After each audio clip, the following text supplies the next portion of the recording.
Friends, आज मुझे कुछ बातों के ऊपर आपका ध्यान केंद्रित करना है कि हमारा जो सनातन धर्म है या हमारे अंदर जो जितने भी शास्त्र हैं, जिस तरह से चार वेद, उपनिषद, पुराण, तो इस तरह से मैंने जितने भी शास्त्र पढ़े हैं उसके अंदर कथा की महिमा है।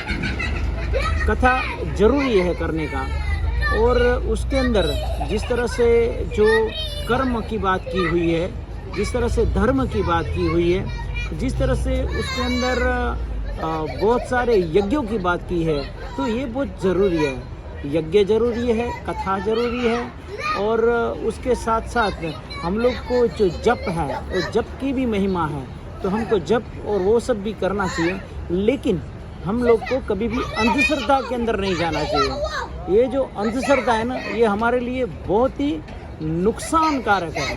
मतलब ये एक इस तरह से है, जो अंधश्रद्धा है वो इंसान को एक खा जाती है।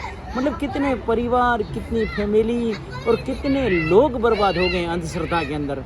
इसके लिए अंधश्रद्धा में से बाहर निकल के हम लोग सिर्फ और सिर्फ भगवान परमात्मा में ध्यान लगाएं।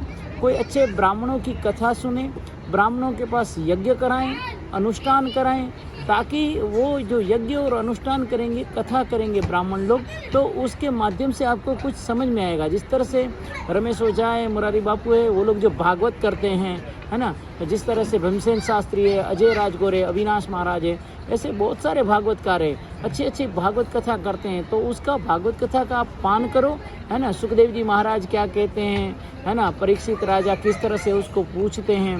भगवत गीता है, भगवत गीता में अर्जुन भगवान कृष्ण को क्या पूछते हैं, भगवान कृष्ण अपने उपदेश में क्या देते हैं। तो इस तरह से हमको धर्म का जो भी है पालन करना चाहिए। जय हिंद।